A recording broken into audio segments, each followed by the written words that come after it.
Ce qui est attendu de toi, ce qui est vraiment en toi, cela naîtra en temps voulu de toi. Tu ne sauras pas comment, ni d'où cela vient, ni où cela tend. Mais en fin de parcours, tu y trouveras ce que jamais tu n'as appris, ni su. Tu verras le fruit, et personne ne saura qui le mangera, ni quand. Beaucoup en effet sèment, d'autres moissonnent, beaucoup moissonnent, d'autres moulent le grain, d'autres encore cuisent et mangent ce qu'ils n'ont ni semé ni moissonné.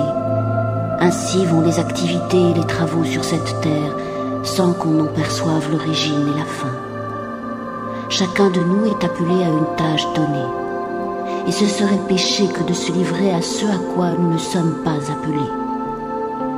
S'il y a une lumière en nous, c'est que Dieu l'y a placée, et non quelques maîtres terrestres.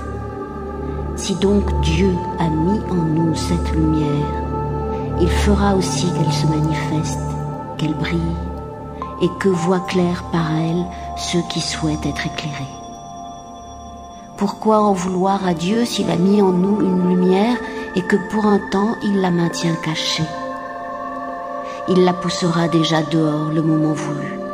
Elle sortira de toi, même si cela n'est ni voulu, ni recherché, ni même su par toi. Le temps de mon message est là. Je dois écrire. Je n'ai rien à rectifier car je n'ai rien corrompu. Le champ n'a pas encore été labouré. Mais tout montre que c'est l'heure du travail à accomplir. Le temps de la géométrie est achevé. Le temps de la philosophie est derrière moi. La neige de ma misère a fondu, et ce qui croissait est venu à maturité. D'où cela vient, je ne sais. Où cela va, je ne sais. Mais c'est là. Si donc l'heure qui longtemps s'est fait d'attendre est là, alors est là aussi le temps d'écrire. D'écrire sur la vie bienheureuse et sur la vie éternelle. C'est le temps du fruit.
Il faut que le médecin soit un alchimiste.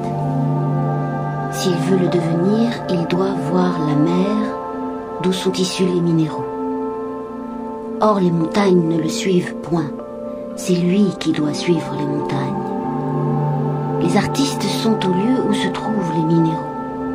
Si un artiste veut faire des recherches dans l'art de dissocier et de préparer la nature, qu'il les accomplisse à l'endroit où sont les minéraux. Comment quelqu'un peut-il saisir la manière de préparer la nature s'il ne la cherche pas là où elle se trouve? Faut-il m'en vouloir d'avoir parcouru mes minéraux, d'avoir exploré leur âme et leur cœur, d'avoir tenu leur art entre les mains et d'avoir appris à leur école l'art de séparer le pur de la boue, cause pour moi de tant de guérison. Mais il n'empêche que je dois dire la maxime philosophique. La sagesse n'est méprisée, l'art n'est méprisé que par ceux qui les ignorent absolument. Il va de soi que celui qui veut s'instruire, que celui qui va et qui vient pour connaître de multiples personnes, pour s'instruire de bien des mœurs et des coutumes, qu'un tel homme doit user ses souliers et son chapeau afin de les voir. Il faudrait ajouter encore bien d'autres choses. Un amoureux parcourt bien un long chemin pour voir une jolie femme. Que ne ferait-on pas pour la beauté d'un art? La reine est bien venue de l'autre côté des mers uniquement pour entendre la sagesse de Salomon. Si cette reine est allée à la recherche de la sagesse de Salomon, quelle en a été la véritable cause? C'est que la sagesse est un don de Dieu.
Le médecin doit avoir une connaissance et une expérience si profonde et si grande de l'alchimie que tout le reste de son art est vain s'il ne la possède pas. Car la nature est si subtile et si minutieuse en ce domaine qu'elle ne peut être mise à profit qu'au prix d'un grand art. Elle ne livre rien qui soit achevé. C'est à l'homme d'accomplir ce travail qui porte un nom, alchimie. L'alchimiste est le boulanger qui cuit, le vigneron qui presse et le tisserand à son métier.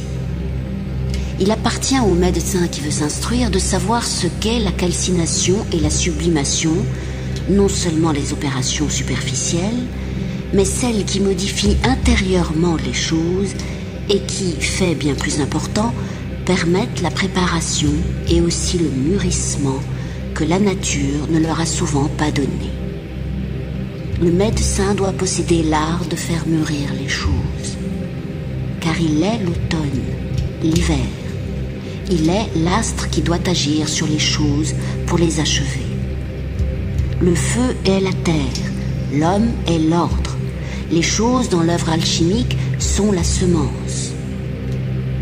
Et bien que l'on dise et que l'on pense que toutes les choses de ce monde se réduisent au simple, elles sont pourtant multiples dans leur fin, multiples aussi dans la place qu'elles occupent au moment final.